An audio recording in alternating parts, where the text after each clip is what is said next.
I'm working on a mural of a bear. It's a ornamental siding demonstration. I'm going to show how you can take a picture and then move it from a picture into an actual working piece of the wall house siding. I brought a bunch of my brother's 6-inch half-round gutter down to install on this and show everybody how it works. And your brother is Augustine Classic Cutters, and you're going to install them on this building?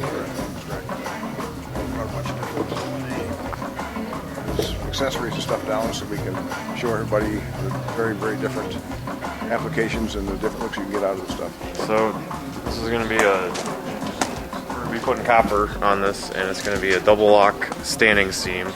So we'll make the pans, and then you'll have the seams come up vertically, and then it gets folded over twice, so that's what the double lock is. And then you don't have to solder it at all. So you're going to be making the folding on the brake over here with the copper? Yeah, and then we'll be coming down the sides with just... this is the copper over here you're going to be using. Plus you're going to be doing some soldering? Yeah, on the sides we're going to have to solder the seams. Okay, and then you got a trigger stretcher to... Yep, and that's over there on our homemade stand. There, okay. So you'll be demonstrating that later? Yep. All right.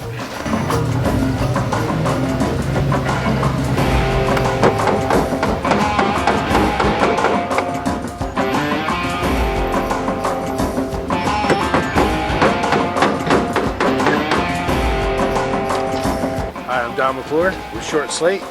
We are doing a German-style slate roof. And right now we are just prepping the slate to put it on the roof. It's Unusual for the United States. yeah, it's a different style. More commonly found in Germany. Germany, yeah. Yep. What will you be doing with these slates?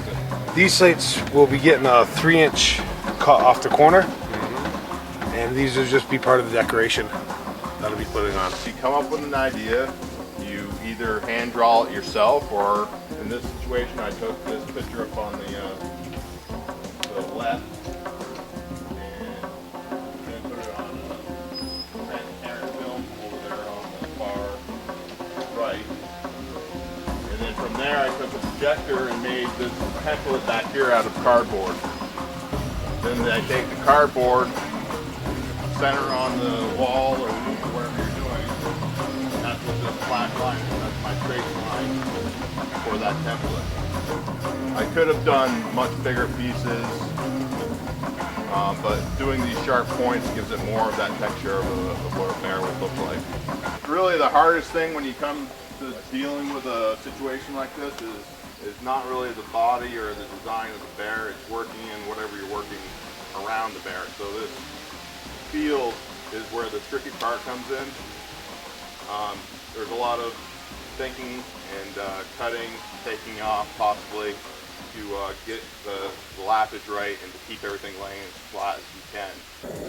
I'm going to be showing all the different soldering irons that you can use, dating back to the original charcoal burner. No, I'm not going to be firing that off. It's just for show. And all the way to the newest technology, the portable hoseless soldering iron.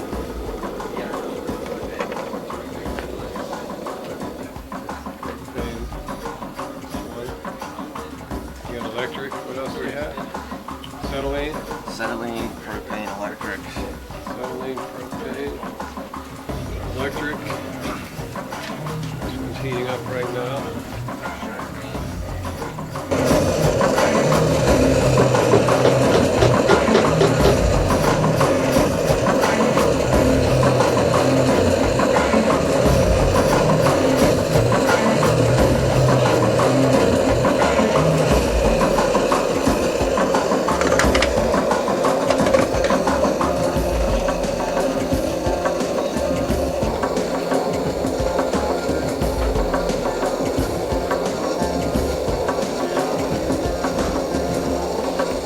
balls are nice because it has the built-in flux brush in them. It's easy to carry up on the roof.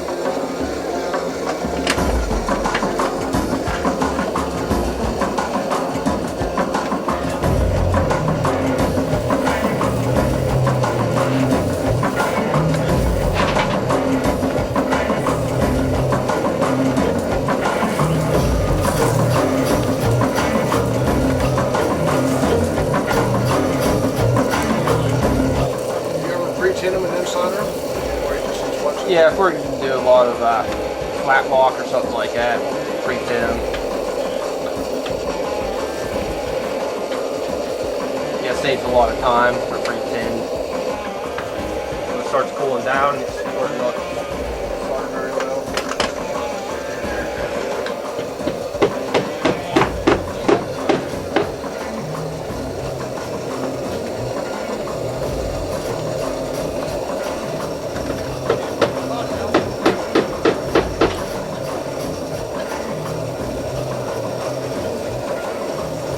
Our newest thing out now is the portable hoseless soldering iron. This is Seaver.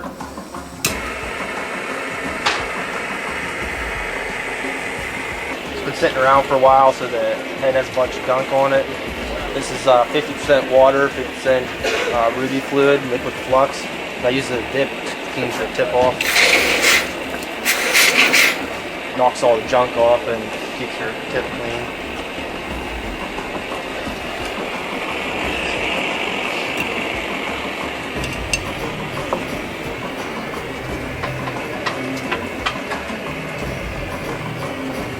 Is the solder just staying on the top, or is there enough heat that you're getting like a capillary action when the solder's actually Yeah, it's sweating in the joint. So the copper's getting heated up enough that it actually goes inside. Yeah, it'll actually get sucked in and roll around into the lock. What's the solder? Is this 50-50 or what is it? 50-50.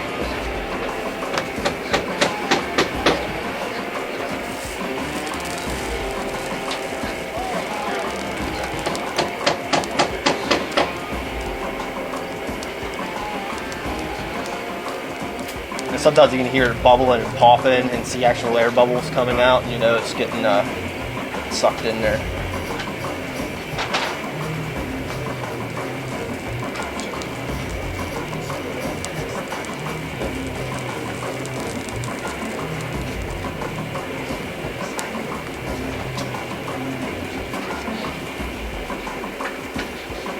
So you just sort of keep feeding that little reservoir on the leading edge there.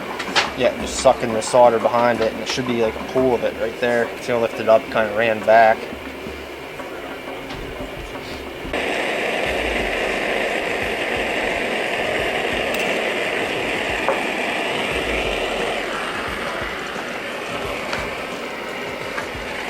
there any difference working with that material as opposed to copper?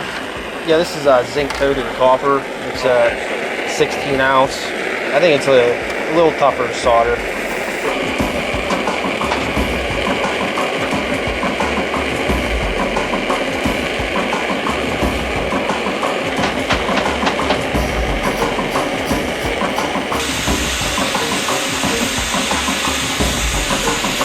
did the acetylene torch. The nice thing about these, they get really hot. And if you do a lot of flat rock, something flat, you just want something real hot, and you just run a lot of steam pretty quick. That's probably the route you go. It's an express torch. I try to do 90% of my soldering with this. It's very versatile, compact. You do flat rock, vertical, just all around pretty good iron.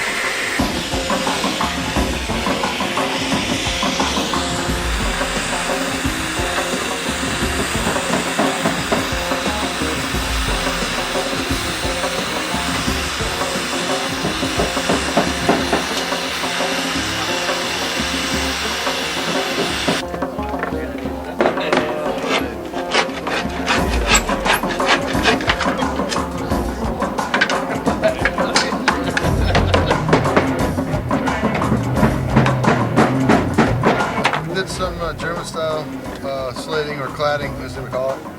The bottom down here is a universal decon or universal for some cladding. And then we switched to they call the kettle G9, I think is what they call it, and it means tightly bound chain. And our roof was a 140 inches with an 1.5 overhang, so we decided to use a 10-inch slate. That gave us 14 slates across. So we have everything turning out symmetrical on either end when we get to our end pieces.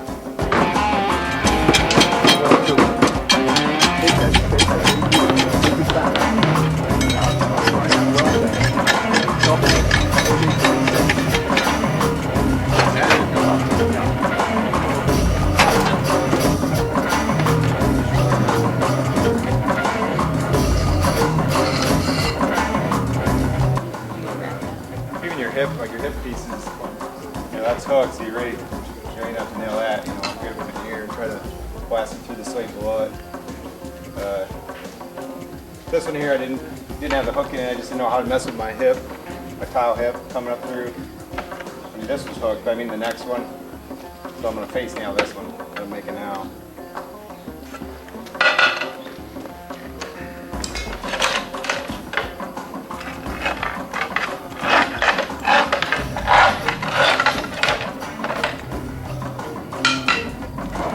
Anybody have any questions or? Say the hooks are stainless steel, Yeah, anodized? anodized, yeah. And you're putting a nail through each hook. That's correct. How long are those strips? 4 feet? Yeah, roughly 4 feet. Right past it. If they're 12,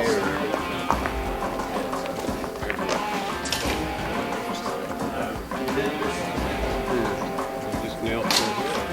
Yeah, right at the top. Plastic, it's like a spacing backing, keeping little spaces, correct? Yep.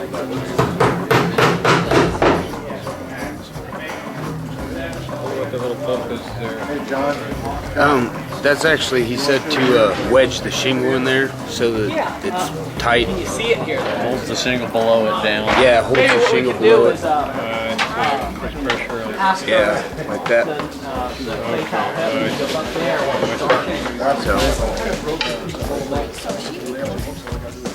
Yeah, basically.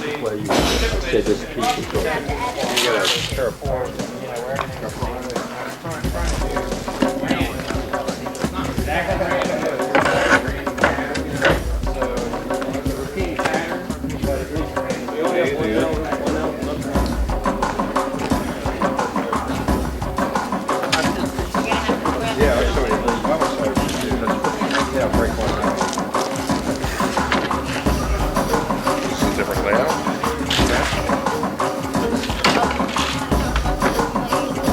Yeah, I might just spend away that plastic layout. Just make sure it's on center. Basically, you can even just use it for your hip, I got even these, so I got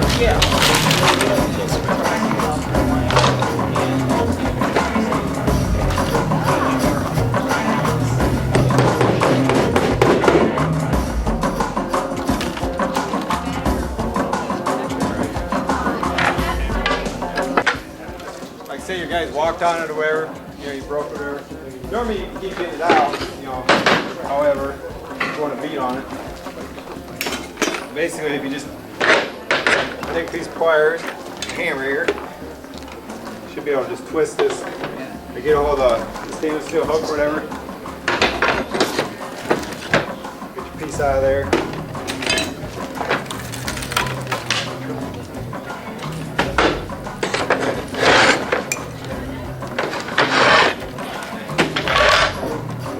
Work your hook if you need to. Sometimes they're a little bit of a pain.